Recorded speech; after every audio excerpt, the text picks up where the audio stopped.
నువ్వు తెలుగు కుర్రాడివయ్యి తెలుగు ఇండస్ట్రీని వదిలేసి అసలు బాంబే వెళ్ళి అక్కడ ఆడిషన్స్ ఇవ్వడానికి, అక్కడ నువ్వు స్ట్రగుల్ అవ్వడానికి, ఇంత చిన్న గదిలో 500 మంది మధ్యలో నువ్వు నిలబడడానికి అసలు what is the apparent reason for that? ఇక్కడ ఆడిషన్స్ వర్కౌట్ అవ్వట్లేవని. ఇక్కడ నేను చాలా ట్రయల్స్ చేశా. సో నాకు ఎక్కడ షార్ట్ లిస్ట్ అవ్వడం కానీ ఛాన్స్ పెద్దగా రాలేదు. సో ఫైనల్గా నేను యాక్చువల్గా అప్పుడు ఏంటంటే నేను నాటకాలు చేస్తాను. నేను స్టేజ్ నుంచి యాక్చువల్గా నా బ్యాక్గ్రౌండ్. ఓకే. సో నేను కాలేజ్లో స్టేజ్ ప్లేస్ చేసేవాడిని అండ్ అక్కడ హిందీ నాటకాలు చేసేవాళ్ళం మేము. You are from basically okay, but ఇక్కడ హిందీ నా ఇంజనీరింగ్ కాలేజ్లో నేను హిందీ నాటకాలు నాకు చిన్నప్పటి నుంచి నేను హిందీ నాటకాలు చదవడం, హిందీ పోయట్రీ రాయడం ఇవన్నీ అలవాటు నాకు. ప్రేమ్చంద్ గారి బుక్స్ చదవడం, కఫన్, హబీబ్, తన్వీర్ వీళ్ళందరూ. కఫన్ చదివావా? కఫన్ చదవలేదు, బట్ ఆయన ప్లేస్ అవి చదవడం. సో నేను పనిచేసే థియేటర్ గ్రూప్ రాజేష్ గారు అని మా గురువు గారు ఉండేవాళ్ళు థియేటర్లో. సో మా కాలేజ్లో, సో మాకు అక్కడ భారత్ భవన్ అని ఒక theatre play group. College? NIT Bhopal. Okay, NIT Bhopal. Okay. So అక్కడ నేను బ్యాక్ స్టేజ్ పనిచేసేవాడిని ఆ థియేటర్ గ్రూప్ తోటి. ఓకే. సో అంటే పెద్దగా క్యారెక్టర్ స్టార్టింగ్లో ఇవ్వలేదు కానీ బట్ ప్లే అదంతా మొత్తం ప్రాసెస్ తెలుసు నాకు. స్క్రిప్టింగ్, రిహర్సల్స్ ఎలా జరుగుతాయి. బ్యాక్ స్క్రీన్ అంటే డైరెక్ట్ లాగడం. బ్యాక్ స్క్రీన్ అంటే ఇప్పుడు ఫర్ ఎగ్జాంపుల్ యాక్టర్స్ వచ్చారు, వాళ్ళకందరికీ స్క్రిప్ట్ కాపీస్ ఇవ్వడం.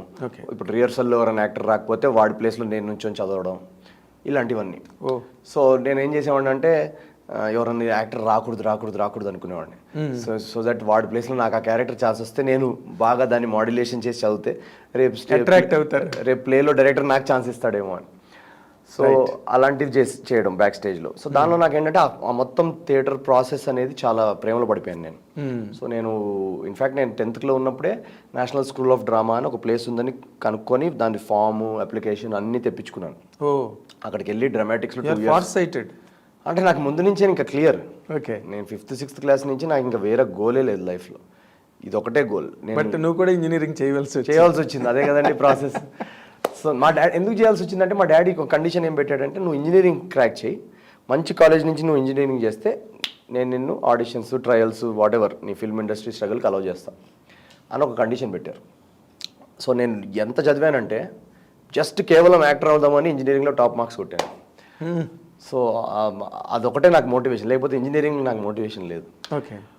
సో అలా నేను బ్యాక్ స్టేజ్ చేస్తూ ప్లేస్ అవన్నీ చేస్తున్నాను. సో మా ఫ్రెండ్ అన్నాడు, why don't you go to Bombay, అక్కడ నీకు ఆడిషన్స్ చేసి అక్కడ ట్రై చేయి. నాకేంటంటే ఏ ఇండస్ట్రీలో అన్నా యాజ్ అన్ యాక్టర్ వర్క్ రావాలి. సో నేను అక్కడ స్టార్ట్ చేశాను. అందుకే ఆ ప్రాసెస్, ఆడిషనింగ్ ప్రాసెస్ కానీ. అండ్ అదొక పెద్ద మాయాజాలం అది. ఎందుకంటే అసలు నేను స్టార్ట్ చేసినప్పుడు ఇప్పుడన్నా చాలా ఆర్గనైజ్డ్గా ఉంది. ఇప్పుడు మనం 2023లో చాలా ఆర్గనైజ్డ్గా ఉంది. కాస్టింగ్ డైరెక్టర్స్ అని ప్రతి ప్రొడక్షన్ హౌస్కి ఒక కాస్టింగ్ వెబ్సైట్, కాస్టింగ్ డివిజన్ ఉండి వాళ్ళకి మనం పిక్చర్స్ పంపించి ఆడిషన్స్కి వెళ్ళి చాలా ఒక సిస్టమ్ ఒకటి అనేది ఏర్పడింది. నేను అప్పుడు బాంబేలో దిగినప్పుడు సిస్టమే లేదు అసలు. ఏమి, ఎవరి దగ్గరికి వెళ్ళాలి, ఏ ఆఫీస్ దగ్గరికి వెళ్ళాలి, ఎవరు ఛాన్స్ ఇస్తారు, ఎక్కడ ఉండాలి, ఏం చేయాలి, ఏమీ తెలియదు. It was like one big chaos. అంటే నేను అసలు ఒకరోజు ధర్మ ఆఫీస్ బయట ఉండేవాడిని, ఒకరోజు యశ్రాజ్ ఆఫీస్ బయట ఉండేవాడిని, ఒకరోజు ఎక్సెల్ ఆఫీస్ బయట ఉండేవాడిని. సడన్గా ఎవరైనా ఫరాన్ అఖ్తర్ యశ్రాజ్లో ఆదిత్య చోప్రా బండి వెళ్తుంటే దాని వెనకాల ఉరుక్కుంటూ వెళ్ళడం. ఎవరన్నా ఇప్పుడు అనురాగ్ బసు అని ఒక డైరెక్టర్ ఉన్నారు, ఆయన ఏంటి బర్ఫీ అని ఒక సినిమా తీశారు. ఆయన బండి వెళ్తుంటే సడన్గా ఆయన ఆపేసి ఆయనకు షేక్ హ్యాండ్ ఇచ్చేసి నా పోర్ట్ఫోలియో, నా పిక్చర్స్, నా ఆడిషన్ ది సీడీ టక్ మన ఆయనకి ఇచ్చేసేవాడిని. అలా ఎంతో మంది సెలబ్రిటీస్ని స్టాక్ చేసేవాడిని. వాళ్ళు ఇప్పుడు గుళ్ళకి వెళ్తే వినాయక చవితికి అక్కడ బాంబేలో చాలా పెద్దగా చేస్తారు. సో 11 days ఒక పెద్ద పండల్స్ ఉంటాయి. ఆ పండల్స్లో అంతా బాలీవుడ్ డైరెక్టర్, సెలబ్రిటీస్ వస్తారు. నేను రోజు ఆ పండల దగ్గరే ఉంచునేవాడిని. ఈ రోజు ఎవడన్నా బాలీవుడ్ డైరెక్టర్ వస్తే టక్మని మన పోర్ట్ఫోలియో, పిక్చర్స్ ఇది ఇచ్చేద్దామని. సో అలా చాలా మందికి అలా ఇచ్చేయడం జరిగింది. తర్వాత వాళ్ళు అసలు అది చదవని కూడా చదవరని నాకు తెలియదు ఆ టైంలో. నేను ఆ టైంలో నాకు అసలు తెలియదు ప్రాసెస్ ఏంటి. నిజంగానే ఇది చూసి మనకి రేపు ఫోన్ చేస్తారేమో అని అలా వెయిట్ చేసేవాడిని. ఫోన్ వస్తుంది కానీ ఎప్పుడు వచ్చేది కాదు. తర్వాత నాకు అర్థమైంది, ఇలా మనం ఇది ఎన్ని చేసినా మనకు ఛాన్స్ రాదు. ఎన్నాళ్ళు పట్టింది ఇది గ్రహించడానికి? పట్టింది ఒక 2-3 years. దీనిలోనే ఈ ప్రాసెస్లోనే పోయింది. బట్ నాకేంటంటే నేను ఎందుకు చేసేవాడిని అంటే నా ఎఫర్ట్ ఎక్కడ తగ్గట్లేదన్న గిల్ట్ నాకు ఉండకూడదు. అంటే మనం ఎఫర్ట్ పెట్టలేదు అని మనకు అనిపించకూడదు. ఎగ్జాక్ట్లీ. ఛాన్స్ వచ్చిందా లేదా వేస్ట్, అది అది అది పక్కన సెకండ్ టాపిక్.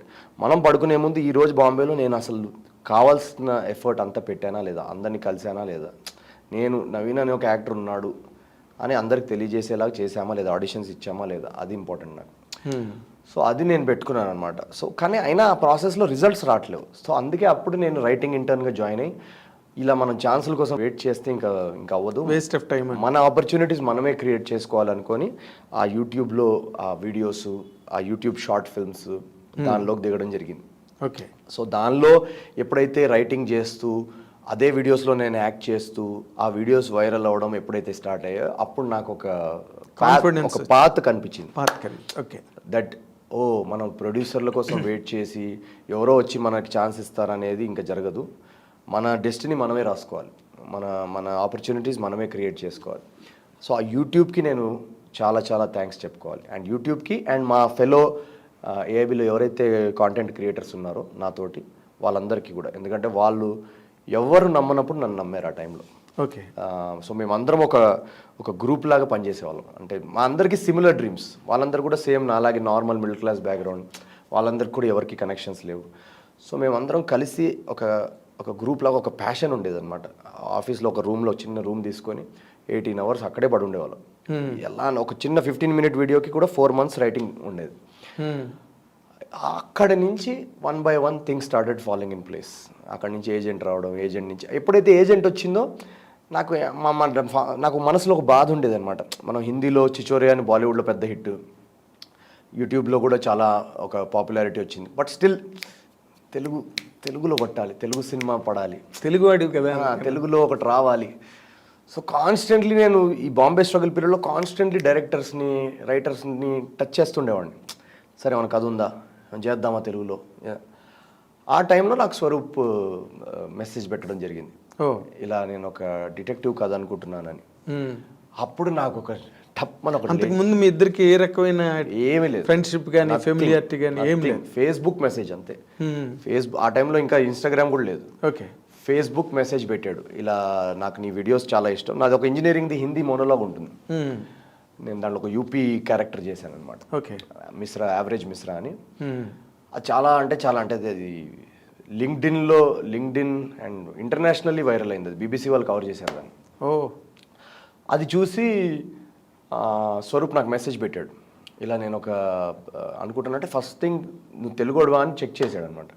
ఎందుకంటే దాంట్లో యూపీ యాక్సెంట్ అంత పర్ఫెక్ట్గా ఉంది, నువ్వు తెలుగు అంటే అఫ్కోర్స్ బ్రదర్ నేను తెలుగు, మనం ఏంటి చెప్పండి అంటే. డిటెక్టివ్ అనగానే నాకు టక్ మోగిపోయింది శాటిలైట్. ఎందుకంటే నాకు డిటెక్టివ్ అనగానే అరే ఎవరన్నా అసలు డిటెక్టివ్ అని ఎవరు అప్రోచ్ అవ్వరే మనకి, డిటెక్టివ్ ఎలా చూశాడు ఈ అబ్బాయి నాలో అని ఒక 1 month కాన్వర్జేషన్స్ జరిగాయి. And then I move to Hyderabad. ఇంకా నేను మూవ్ చేసేసి తర్వాత తనని రైటింగ్ టీంలో జాయిన్ అయ్యి మేమిద్దరం ఒక 8 months జర్నీ ఉండింది. ఆ స్క్రిప్ట్ని ఇంకా ఎలా బెటర్గా చేద్దాం, స్క్రీన్ ప్లే ఏం చేద్దాం అని ఒక 8-10 months దాని మీద కూర్చొని మా ప్రొడ్యూసర్ కూడా జాయిన్ అయ్యి అలా పుట్టింది ఏజెంట్ సాయి శ్రీనివాసాత్రి అనే సినిమా. ఓకే. అండ్ ఎప్పుడైతే అది హిట్ అయిందో నాకు ఇంకా ఒక ఎక్సైట్మెంట్ అనమాట, అబ్బా ఇప్పుడు మనం తెలుగు ఆడియన్స్ ఎంటర్టైన్ చేయడానికి ఇంకేమైనా చేయొచ్చు. ఓకే. అండ్ నాగి జాతరత్నాల కోసం ఫోన్ చేసి మళ్ళీ అనుదీప్తో జర్నీ, మళ్ళీ ఆ జర్నీ కూడా చాలా బాగా జరిగి ఆ సినిమా అయ్యి, అండ్ ఇప్పుడు ఈ జర్నీ మహేష్ తోటి